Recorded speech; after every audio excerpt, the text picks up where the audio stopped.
Log on, tune in, find out.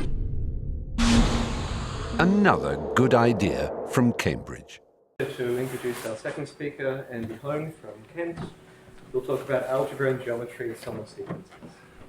Okay, so I want to tell you a few facts about discrete integrable systems with just one independent variable, so integrable maps and birational maps in particular.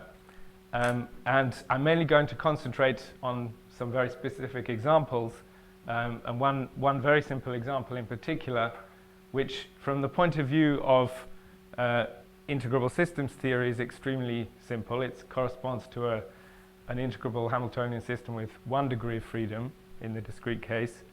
I'm going to then lead on to say something about a genus 2 analog and maybe something about higher genus.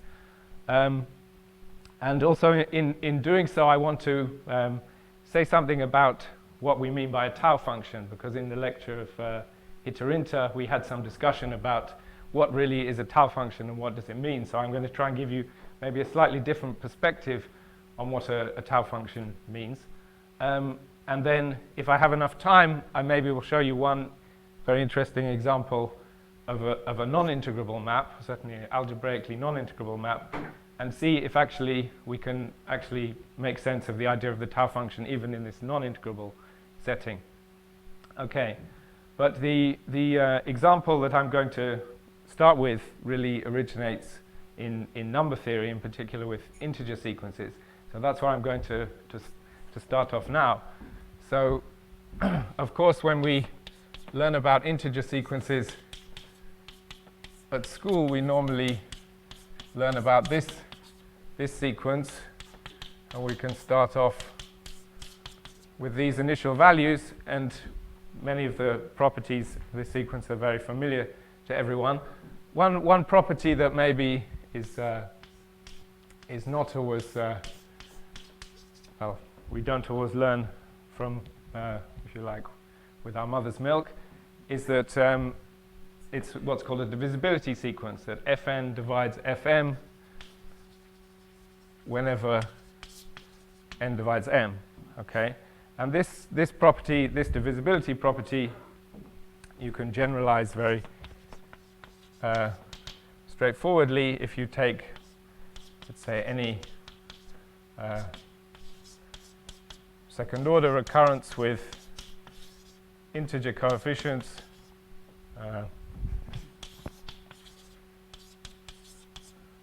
and you also choose the initial values accordingly. So okay, then obviously it's an integer sequence, and it's also a divisibility sequence. So this is a very, very classical thing from the 19th century, which has been much studied by number theorists. But the generalization that I want to say something about came from a fellow called Morgan Ward in 1948. So he said, well, if these sequences are associated to, let's say, exponential functions of n, or hyperbolic or trigonometric functions of n, whichever you prefer, then how about extending this to elliptic functions? Okay, so the generalization that Morgan Ward considered was the following: that you have a fourth order recurrence, and it just looks like this. And then just as the initial values here are related to the coefficients, the same thing must be true here. We have to take alpha to be the square of the second initial value, beta to be minus the product of the first and third initial value,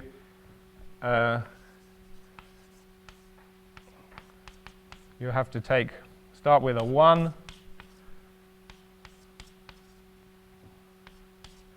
and then four integer values with the second one being a factor of the fourth one,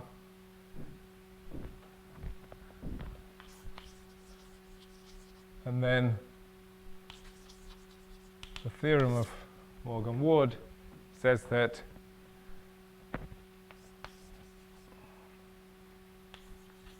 if you start off with this fourth order recurrence in these initial values, then you always get an integer sequence. Well, we can also extend to negative values. And also, it's a divisibility sequence. Okay.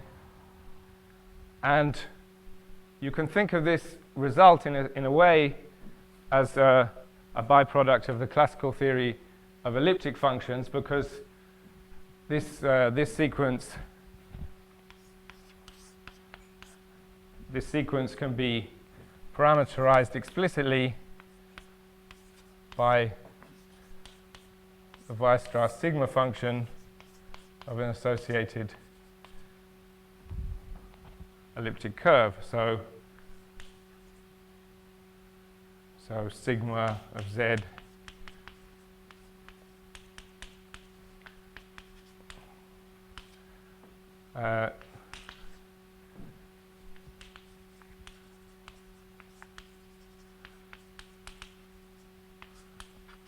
so for a curve given in this Weierstrass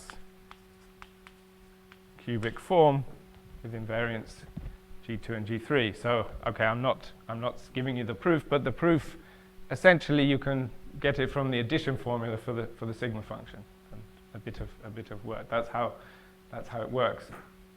So these sequence. Any treatment appearance of that Riemann surface for spectral theory, like for soliton theory, that just maybe naturally appears from. Maybe shall I come? I'll try to come to that at the end. Okay, but that's your. I mean, that was what you were inspiring us to do in your talk, to look at the spectral theory of these problems. So I'm not really going to say much about that now, but maybe right at the end I can touch on it. Okay. So such a sequence is called an elliptic divisibility sequence. So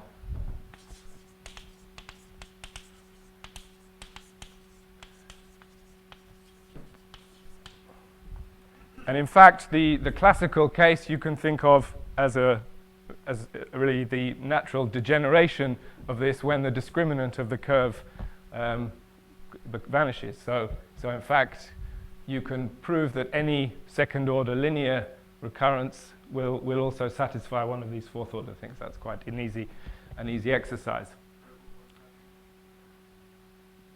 It means exactly one of these sequences defined by these numbers. In fact, it's only defined by three numbers, by tau 2, tau 3, and tau 4. Okay, and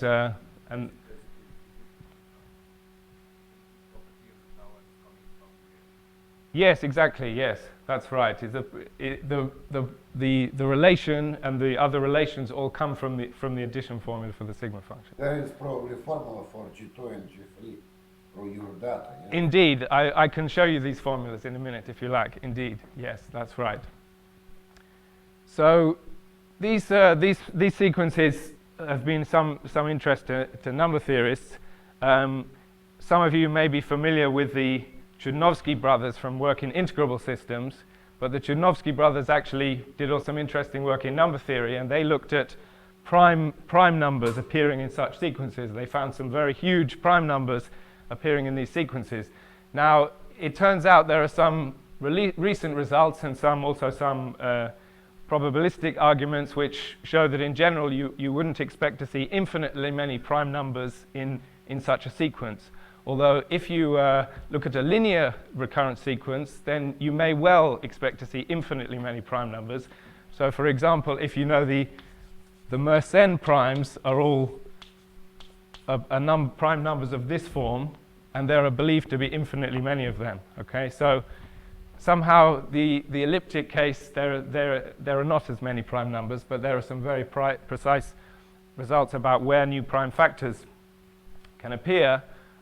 It's also worth mentioning that the Hilbert's 10th problem, which is about whether you can solve Diophantine equations in integers, that was shown to be undecidable by Matiasevich in 1970. And recently, Poonen has used elliptic divisibility sequences to address this problem over larger rings. So the problem is unsolved over rational numbers, and he's managed to solve it over some larger subrings of the rational numbers. So number theorists are really using these things. So what I now want to tell you more is how should we interpret this from integrable systems? How can we understand it? Well, the person who maybe revived some or created a lot more interest in such sequences was a fellow called Michael Somos in the 80s, and he was also playing around with elliptic theta functions, and he chanced across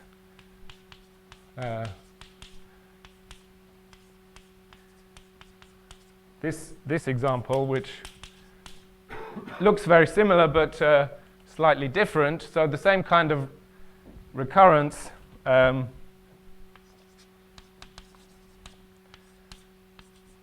if you take all the initial values to be, well, I actually like to go from 0. You can't go from 0 here because tau 0 is 0, but what he noticed is that that this particular initial value problem always gives you integers, and well, I mean, if you look carefully, you can see that this doesn't quite fit into the initial value type of initial value problem above. It's not a divisibility sequence. Nevertheless, it does give you an integer sequence.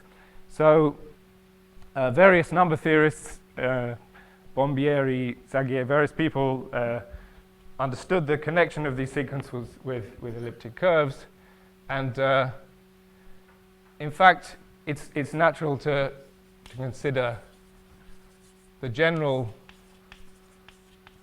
Somos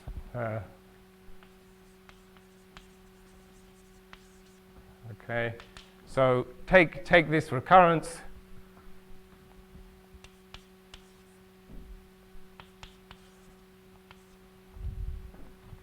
and take arbitrary alpha and beta and arbitrary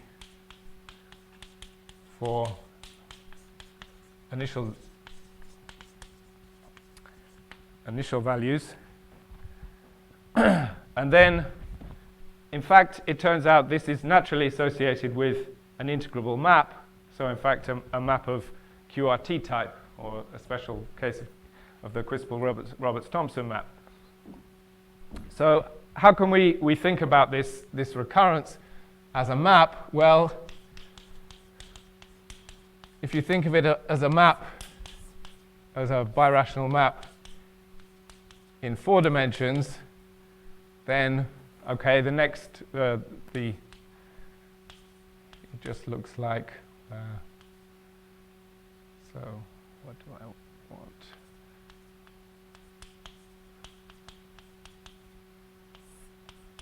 Okay, so think about this map in 4 dimensions.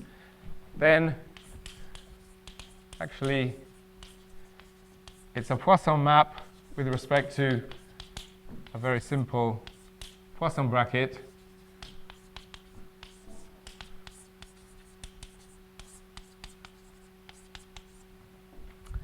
And this Poisson bracket has Casimirs So, Sorry, Andy. yeah. Front of this notice that you've actually written down the words The word sequence. rather than the Somos. Sorry. Yes. I mean, it's the same recurrence, but here we're restricting the initial data and the initial values to be correlated in a certain way. I mean, the term beta multiplies the wrong term. That would make or maybe Sorry, what? Maybe you wrote down the Somos recurrence. Oh, I'm terribly sorry. You're saying I wrote something wrong. Yes, thank you very much indeed. Sorry about that. Yes, it should be exactly the same as what was up there. Well, that one's also quite nice. Alpha beta the wrong way around. Yes, indeed. I'm sorry about that. Yes, indeed, I've got them wrong around. Yeah. Okay, so you can think of that just as a map in 4 dimensions, and it turns out it's a Poisson map.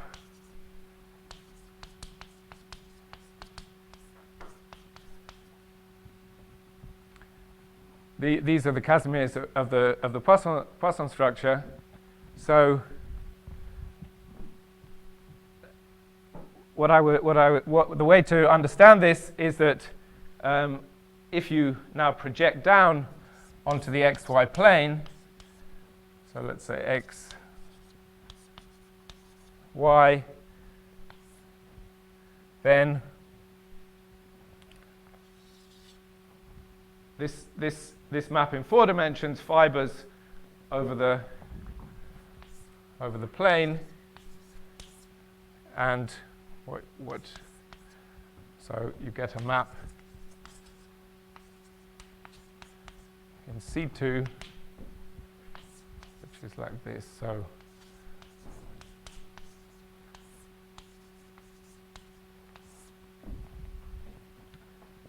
now If they were Casimirs, they I mean, Casimir's maps into Casimir's and symplectic leaves. yes, exactly. So the symplectic the Casimirs are not integrals at all. Exactly, that's right. So the symplectic leaves generically are basically C star squared. They're the fiber above, and the point is that in the language of Hitarinta's talk, these taus are exactly the tau functions for this map. So Jarmo used when he defined what was a tau function for a discrete equation, he said that the equation for the tau function had to be invariant under gauge transformations. Here, the gauge transformation is tau n goes to AB, so A times B to the n tau n for AB in C star squared, and tau n really satisfies a Hirota bilinear equation in the standard sense that Hitarinta defined.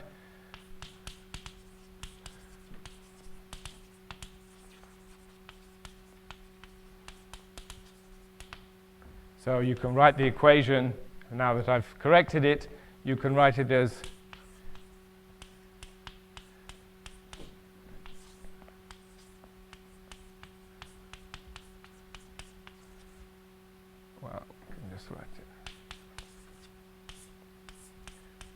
so these are exactly the standard Hirota, these capital D's are the standard Hirota operators. So I'd like you to keep this picture in mind for maybe if at the end I want to show you a non-integrable example where the same picture will hold. But what is the interesting property of tau?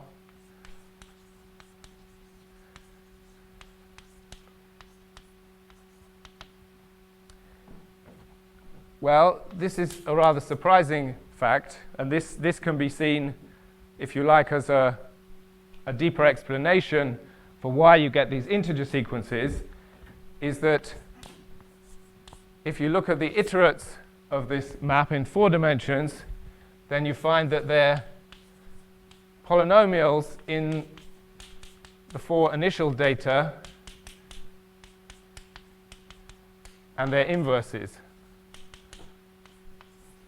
Okay?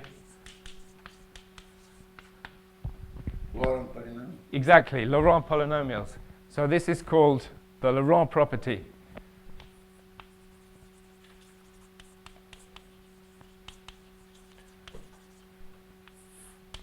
So this property, this Laurent property, became of great interest to people working in algebraic combinatorics, and Fomin and Zelevinsky developed a theory of cluster algebras where this Laurent property is central.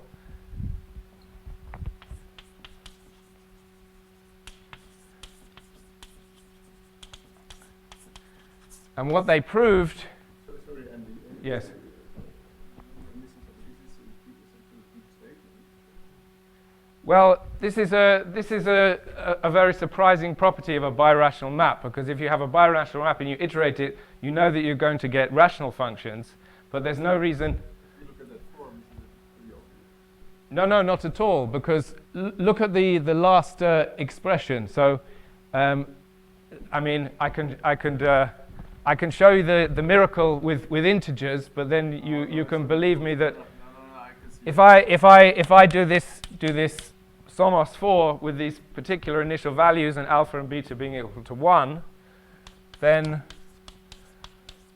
it's not surprising that the first 4 numbers I get are from iterating at integers, because I'm dividing by 1. But then I have to divide by 2, I have to divide by 3, I have to divide by 7, I have to divide by 23, I have to divide by 59, and that's really something surprising. And then yes, extremely. And then it's really the same. Or this, if you like, is the reason why this works. And obviously you can. But it is unique orbit. You see, such all of them are invertible integers, so you have nothing except 1, 1, 1, 1. Yes. I mean, you can do one. Yes. Yes. But in fact, you can. In this case, you can prove something stronger. So you can find many integer orbits. So what Fomin and Zelevinsky showed, they considered Somos K recurrences. So Michael Somos had played this game for 4, 5, 6, 7, 8, and so on. So if we write down the recurrence like this, some coefficients,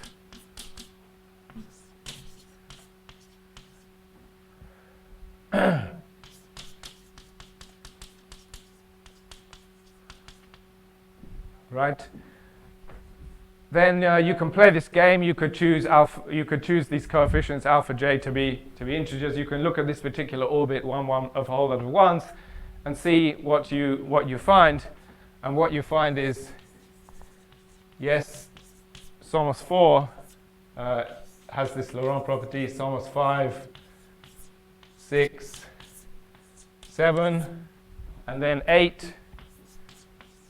Well, it's not, say, a thing you can prove easily for all k, but no Laurent property. But for a given k, if you want a proof, then just take this orbit of all ones and see if you get an integer sequence. So that gives you if you don't, then it can't have the Laurent property. So that's simple. So does this have anything to do with integrability? Well, I would say that yes, it does, because in all of these 4 cases, the map is integrable in the same sense that there's a fibration over a lower dimensional manifold, and the map on the lower dimensional manifold is symplectic and has enough integrals in involution. Okay, so I'm going to try to Which ones are integral? 4, 5, 6, and 7, precisely those ones that have the Laurent property. Okay. For arbitrary alpha. For arbitrary coefficients, yes, indeed. If you okay, I'll come on to what happens for 8 and above in a minute. But let me come back to Sergei Novikov's point about how can we express G2 and G3 in terms of the data for this particular elliptic example. So Somos 4 again.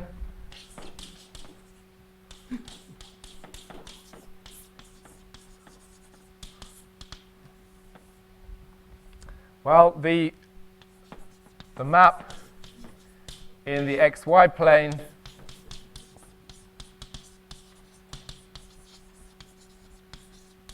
is integrable, so it has the Poisson bracket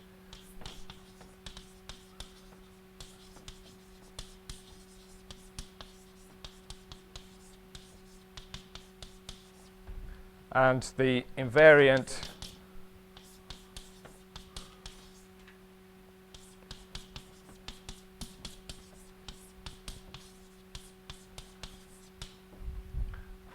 looking like this.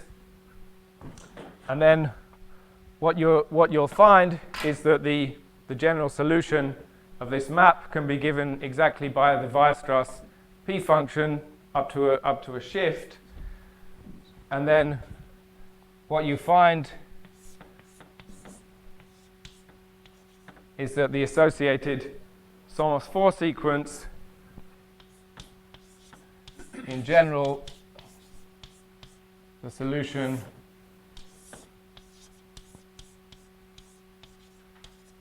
looks like this, where the invariants G2 and G3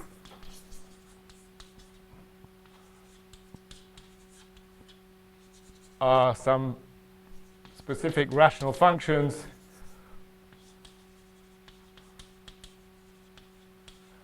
of the coefficients alpha beta and the first integral j. Okay, so that's exactly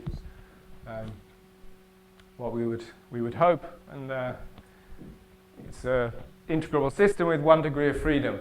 So I won't try to say anything about Somos 5 specifically, because the way of solving is rather similar, but you can project down from 5 dimensions down onto the plane. You have a 3-dimensional torus action instead of a 2-dimensional torus, but it's very similar, and it's solved explicitly in elliptic functions. The only real difference is that it changes between odd and even index terms. So there's an extra factor, if you like, between.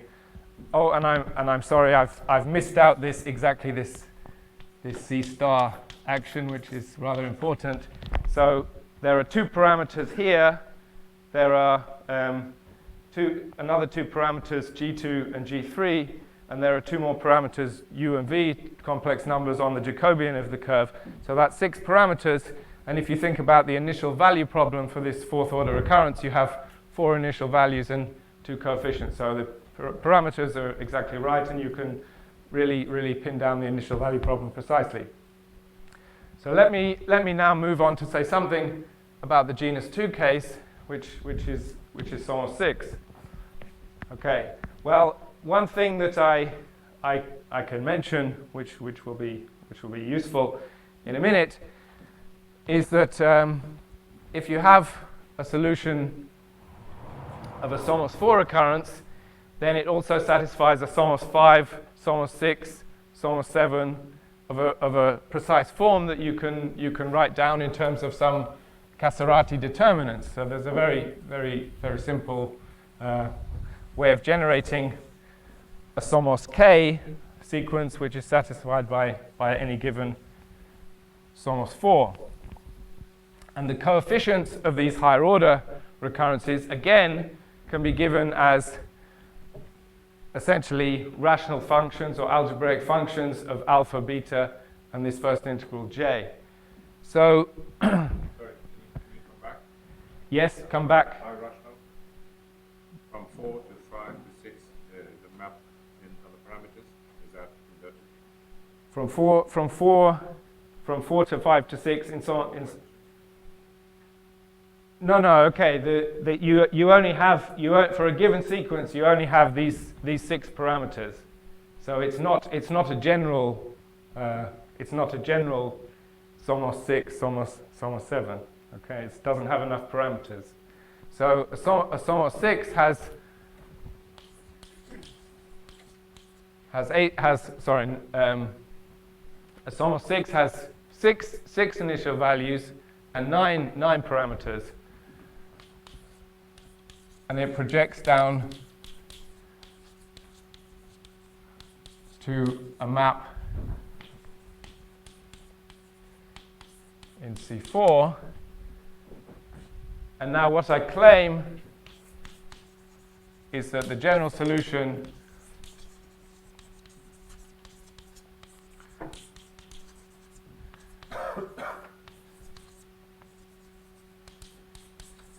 can be written in terms of genus 2 sigma functions.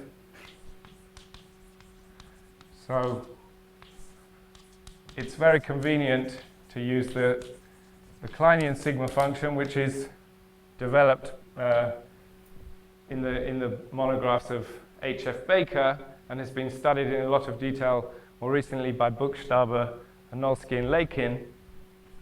So this solution of this 6th order recurrence with three coefficients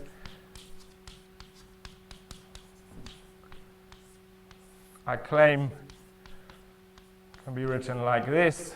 And sorry, again, I'm missing out the gauge transformation terms, if you like.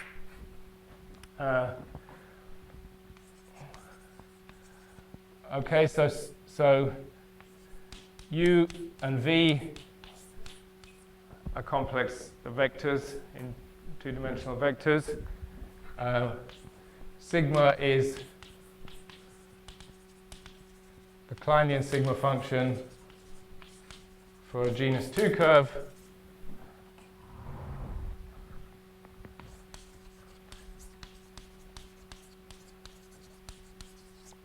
So if I write it with a quintic model,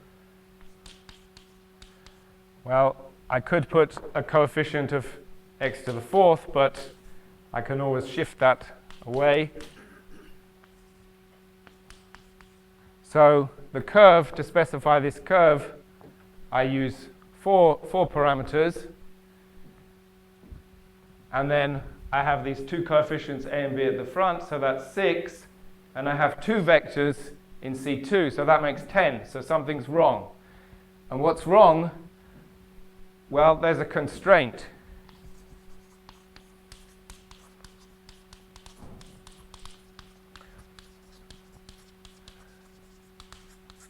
So what's the problem? Well, theta functions form a ring.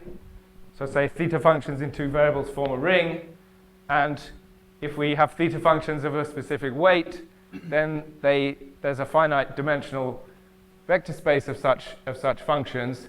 And if you look at the relation between the 6th order relation corresponding to Somos 6, which is of this kind, then in general, for an expression of this kind in terms of genus 2, you would expect to have actually a relation of order 8. So you would expect to have a Somos 8. So this thing has too many parameters, and there has to be a constraint. To calculate the constraint, you can use the addition formula in genus 2, which was written down by Baker. So this is where the connection with James's talk is going to come up, because the constraint that you get for the Somos 6 to be solved in this way is exactly the form of the determinant which James had in his talk. So the genus 2 Kleinian sigma function is a quasi-periodic function, but you can define the analogues of the Weierstrass P function given by the second logarithmic derivatives of the sigma function. And these are really periodic functions, so they're functions defined on the Jacobian, which is just C2 modulo the lattice of periods of the curve. And what you find is that the constraint on V, if you use using the addition formula in genus 2,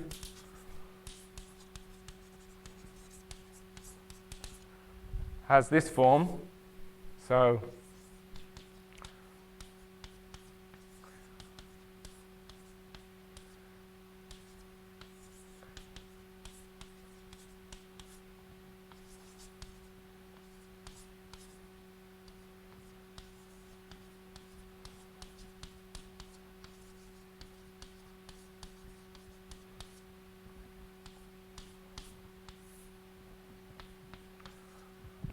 okay, so it's given in terms of these Kleinian p functions. And why do I say that's the same equation as James had in his talk, or a special case of it? Well,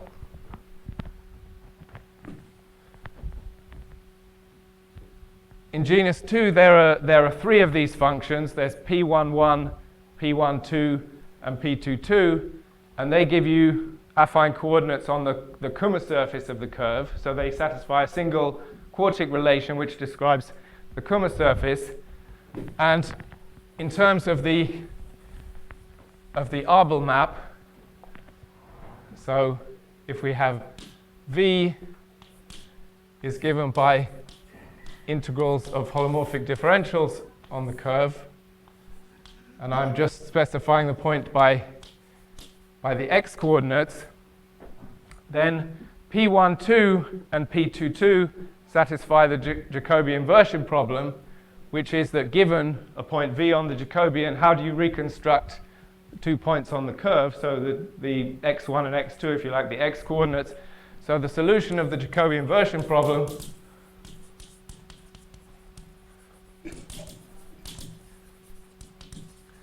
is the following, that if V is this, then P22 of V is x1 plus x2, and P12 of V is minus x1, x2. Okay? So I think maybe you can see what I'm saying. So the determinant, okay, if I just write down maybe the first row, then you can see that up to a minus sign, it's exactly the same thing as in James's talk. And then the next row will be a new x1 and x2 corresponding to the doubled point on the Jacobian, twice V. So maybe, well, tilde is maybe not an adequate symbol. And then there's the tripled point.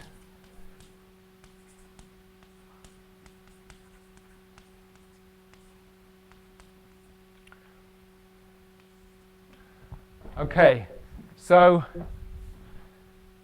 now the problem about this so this is the constraint. The problem about it in terms of effectively solving the initial value problem in the same way as you can do in the elliptic case is that you have to use, well, again, basically the addition formula, but you have to use the duplication formula in genus 2 to write P12 of 2V, P22 of 2V in terms of the Do you mean x1. that in fact in this previous talk, this should be naturally, can be naturally parameterized by this Weierstrass functions, type functions for genus 2 talk? That's Well, no. I would imagine that this is just a special. I would imagine that this is just a special solution of that equation, of what was, because I would imagine that the equation that James wrote down would have solutions in all genus, But So you have only for genus. so this is just genus Which 2. might be treated in terms of Somos sequence. Yes, exactly. And James might have all analogs of finite gaps. He might, exactly. He should, I would expect, in fact. Yeah. Okay.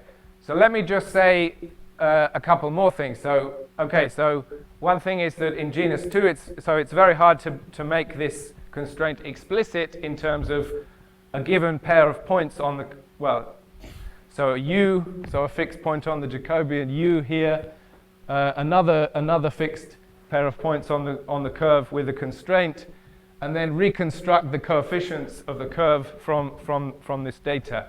Also, I should say, there is another part of the story which I haven't explained to you, which is what is the analog of the Poisson bracket and what is the analog of these integrals.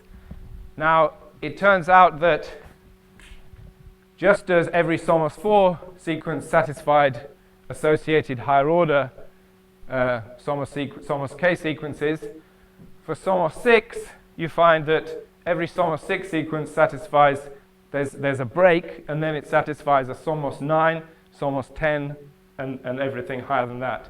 Now, in fact, this is a key to effectively constructing the first integrals of the map. So we have a map in C4, okay, and we can construct two integrals for it explicitly from these higher order bilinear relations. Sorry, before you do that, the Yes. C4, they are again the Casimirs of the... Indeed, in C6 you have the same Poisson bracket. The formula is the same. It's tau n is m minus n times the product. Again, it's the same log canonical, and this is a rank 2 Poisson tensor. Okay, so it's not, if you like, it's not a very interesting tensor. And then these four Casimirs are the things where the action really happens on C4 in 4 dimensions. That's right. So It is always rank 2. it's always rank 2 for any. It is two-dimensional Jacobian variety. Yes? No, I'm speaking about this Poisson bracket actually in. It is rank 2, so It's always rank 2 for any. So we have some variables tau in arbitrary fixed dimension, and this defines a Poisson bracket of rank 2 in any fixed dimension. So in fact, another thing I didn't mention is that all of the Somos recurrences are volume preserving. So Somos 6, for example, preserves a canonical volume, well, not exactly canonical, but a very simple volume form in 6 dimensions. And if you take the hook product of this Poisson tensor with that volume form, you get a 4 form. So a 4 form, and that 4 form is basically just the pullback of the canonical volume form in 4 dimensions. So you can sort of you get then a measure preserving map in 4 dimensions. Now, what I didn't say then, I want to say there are 2 integrals, and there's a Poisson bracket with respect to which it's in involution. So in general, I don't have an explicit formula for this Poisson bracket, but I can prove that it's essentially unique, given that the square of the symplectic form has to be the volume 4 form, which is preserved, and given that the symplectic form has to be closed, and also given that the 2 first integrals that I find have to be in involution, that in fact gives me 6 conditions, which is precisely how many conditions one needs for a symplectic form in 4 dimensions. So you can pin down that there exists a symplectic structure precisely by the requirement that the map is integrable. For special cases, if I write the recurrence like this,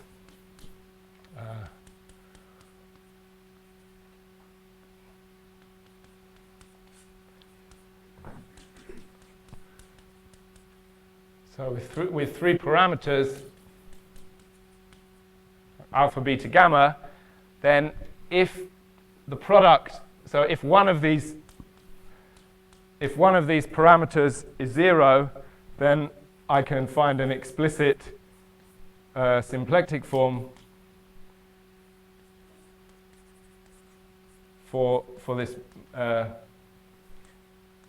in 4 dimensions, so for the 4-dimensional map. So I can really prove integrability very explicitly if one of these parameters vanishes, but the point is that the symplectic form that you get is different in each case. So you can explicitly calculate the symplectic form, but alpha equals 0 gives you a different symplectic form for beta equals 0, and so on. Okay, so maybe that's enough about the symplectic structure.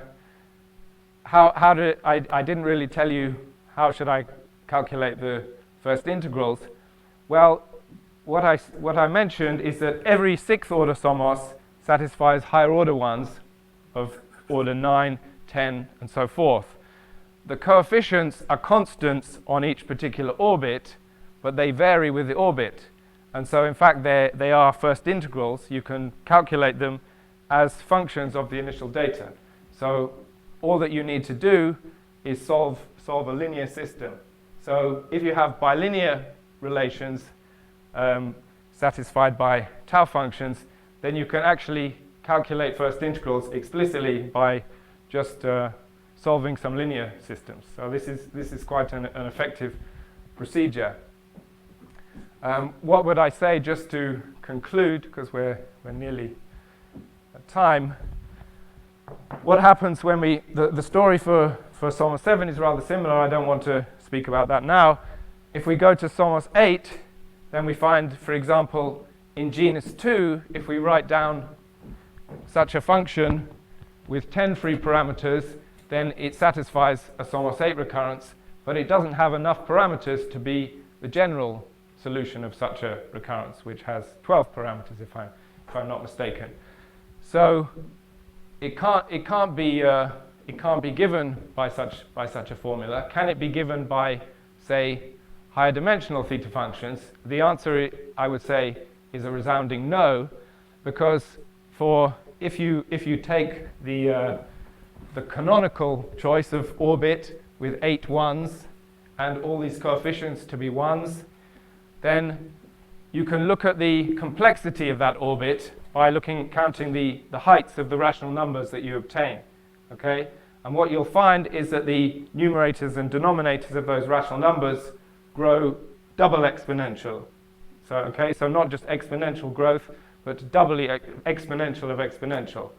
And well, one knows that if you look at the heights of points on abelian varieties, it's known that their logarithmic height grows only quadratically with n. Okay, so if we have such a sequence given by a general 8th order recurrence of this kind, it can't correspond to a sequence of points on an abelian variety.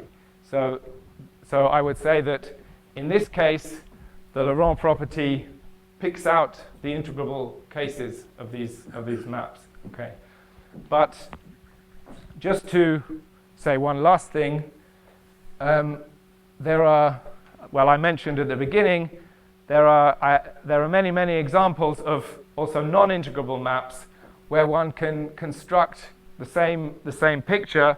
So where the map fibers over a lower dimensional space, and if you like, the birational map upstairs, really given by what I would call tau functions, it also has this Laurent phenomenon, has this Laurent property. So the Laurent property is not by no means characteristic of integrable systems.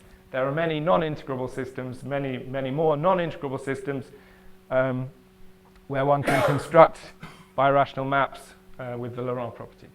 Okay, thank you for listening. Is my understanding right that you are working mostly in Hirota type formalism? Yes, with representation that you don't use, because it gives us integrals, multi-soliton solutions, but in order to come to Riemann surface, you either just found out it just by brute force, or yes. You should have such linear operator, Lux type representation, so it will be directly appear as a spectral curve. Yes, you're right, and this would be my goal, to be able to find the spectral curve. But I didn't manage to do it in genus 1. It's fairly direct. I can do it in genus 2. One can construct this particular map as a reduction from the discrete BKP equation. But I've had many problems to reduce the lax pair of the discrete BKP from three dimensions, 3 independent variables, down to 1 dimensions to find 2 spectral parameters giving the spectral curve. So I have some partial calculations, but if anybody knows how to do this, then I would be very grateful. If anybody can complete this part of the picture, then indeed that would be the ideal situation, yes. If you would stay and see these recurrences as reductions from, for instance, 2 dimensions. Yes. Is there also some similar phenomenon? I've probably asked this before. Yes. Similar phenomenon for, I don't know how you call them, aggregates, 2-dimensional sequences. Yes, indeed. So, in fact, the paper of Fomin and Zelevinsky, when they look at this property of Laurent property that appears in their cluster algebras, they give the Somos 4, 5, 6, 7 as a particular example of their general construction, but they also prove the Laurent property, for example, for the discrete KP, so Hirota-Miwa equation, with some quite wide class of initial values, say on staircases, on various types of staircase, also for the discrete BKP. So indeed, yes, the same phenomenon happens, that the iterates of these bilinear equations are Laurent polynomials in all the initial data on the staircase as well. Yeah. Any further questions? Thank you. Again. Oh.